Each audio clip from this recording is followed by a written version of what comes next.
नमस्कार दोस्तों, स्वागत है आपका मिस्ट्री चैनल हिंदी में। दोस्तों, आज का वीडियो भी एक सच्ची घटना पर आधारित है।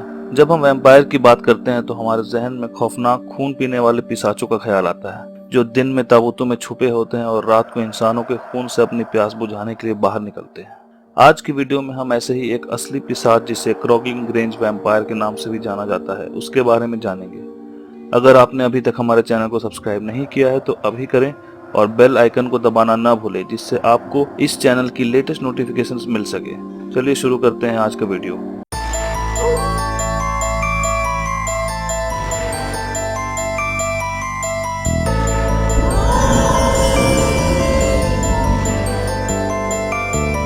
नॉर्थ वेस्ट इंग्लैंड के कम्बरलैंड से दूर एक सुंदर और मनोहर जगह थी, जिसका नाम क्रॉगलिंग ग्रेंज था, जो बाद में क्रॉगलिंग ग्रेंज वैम्पायर के नाम से जाना जाने लगा।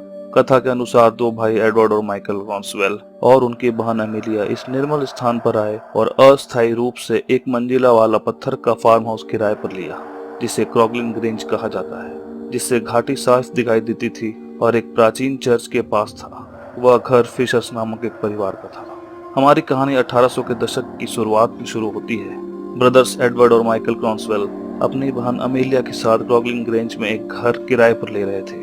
तीनों को तुरंत कस्बे से प्यार हो गया और जल्द ही क्रॉगलिंग में जीवन का हिस्सा बन गया।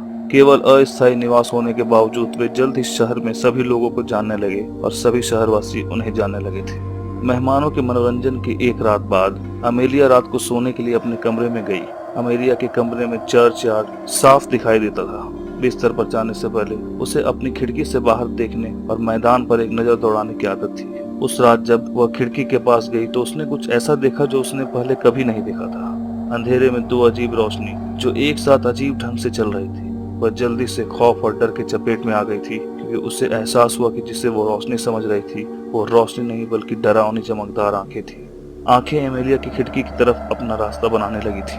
अमेलिया चीखना चाहती थी, लेकिन डर के मारे उसकी आवाज को मानो लकवा मार गया था। वह दरवाजे बजाना चाहती थी और कमरे से भागना चाहती थी, लेकिन वह जहाँ थी वहीं जमी हुई थी। वो जो भी था अमेलिया के घर के बिल्कुल पास आ चुका था। अमेलिया ने हिम्मत दिखाई और दौड़कर दरवाजे पर पहुंची। कुंडी पर एक हाथ के साथ वह एक बार फिर से वहीं जम गई। इस बार उसने एक आवाज सुनी। उसकी खिड़की पर एक खरोंच की डरावनी आवाज आ रही थी। उसने मुड़कर खिड़की की ओर देखा तो डर से उसके रोंगटे खड़े हो गए। खिड़की पर एक बदसूरत डरावना चेहरा, लाल आंखें, लंबे नुकीले दांत, पैने नाखूनों वाला एक पिशाच खड़ा था, जिसने अपना चेहरा खिड़की से चिपका रखा था। खिड़की के चारों ओर लकड़ी की फ्रेम थी। डर के मारे अमेलिया वापस बिस्तर पर भाग आई और अपनी चादर से खुद को ढक लिया। उसे लगा कि खिड़की और दरवाजा बंद है और वह पूरी तरह सुरक्षित है। अमेलिया ने अपने चेहरे से चादर को नीचे कर दिया, क्योंकि वह पिशाच अभी भी खिड़की के बाहर था और खिड़की के लकड़ी के फ्रेम को अपने लंबे नाखूनों से कुरेद रहा था। एमेलिया का डर बढ़ता जा रहा था।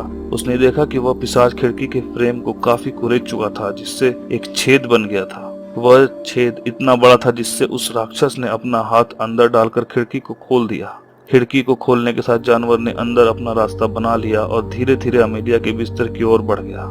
डर के मारे और बोलने में असमर्थ होने के कारण अमेलिया कुछ नहीं कर सकी और उसे अपने बिस्तर की तरफ आते हुए देखती रही। उस शैतान ने अमेलिया को अपनी बाहों में उठाया और बालों को पकड़ के सर को नीचे की तरफ दबाया, जिससे उसका गला ऊपर की ओर आ गया। इन सब के दौरान अमेलिया खौफ से जमी हुई थी। पिशाच ने अपना मुंह खोला और अपने लंबे नुकीले दांतों को एमेलिया का खून पीने के लिए उसकी गर्दन में गड़ाया।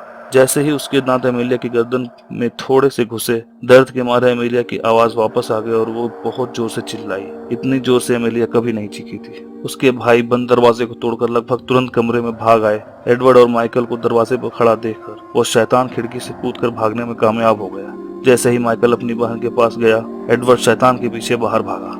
एडवर्ड ने घंटों खोज की, लेकिन कोई सुराग नहीं मिला। एमेलिया बुरी तरह जख्मी हो चुकी थी। उसके गर्दन में गहरा घाव था, पर वह जीवित बचने में कामयाब हो गई थी। इस डरावने हादसे से एमेलिया को गहरा सदमा लगा था, जिसके बाद उसने अपने भाइयों को क्रॉगलिन छोड़ने के लिए राजी कर लिया था। इस डरावनी घटना के बाद भी एमेलिया हमेशा क्रॉगलिन वापस लौटना चाहती थी और अगले साल ही वो तीनों वापस लौट आए। पर इस बार उसके दोनों भाई पूरी तैयारी के साथ वापस लौटे थे।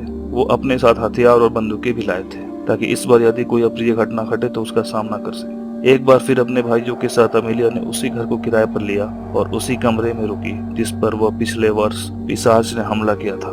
महीनों बीत गए, लेकिन कोई घटना नहीं घटी। सब कुछ सामान्य चल रहा था। लेकिन फिर एक रात जब वह सोई हुई थी तो अमेलिया अपनी खिड़की पर उस जानी पहचानी खरोच की आवाज से जाग गई। उसने देखा कि एक बदसूरत चेहरा उसकी ओर देख रहा था और इस बार फिर से अपने पैने नाखूनों से खिड़की के फ्रेम को कुरेद रहा था। इस बार अमेलिया डर से जमी नहीं थी, अपनी आवाज पाई और जोर से चिल्लाई।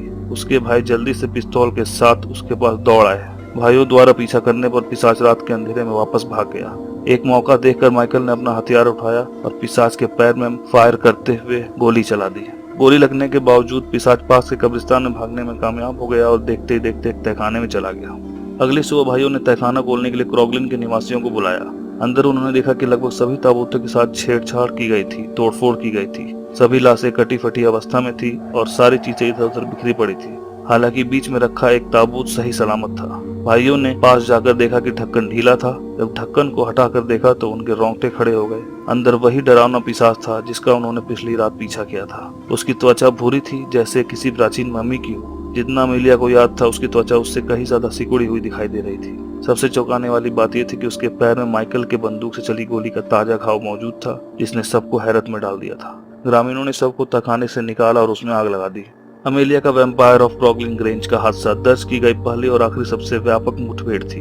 हालांकि पिछले कुछ वर्षों में पिशाचों को देखे जाने और उनसे मुठभेड़ होने की जानकारियां दी गई। आज तक पर्यटक सच्चाई को खोजने के लिए क्रॉगलिन की यात्रा करते हैं। हालांकि वहां के शहरवासी अपने रहस्यों को छिपाने के लिए ज्यादा जानकारी किसी से साझा नहीं करते। दोस्तों, ये वीडियो आपको कैसा लगा हमें कमेंट्स में जरूर बताएं। लाइक, शेयर और सब्सक्राइब करना न भूलें। ऐसे ही और रहस्यमय वीडियोस के लिए बने रहे हमारे साथ। धन्यवाद।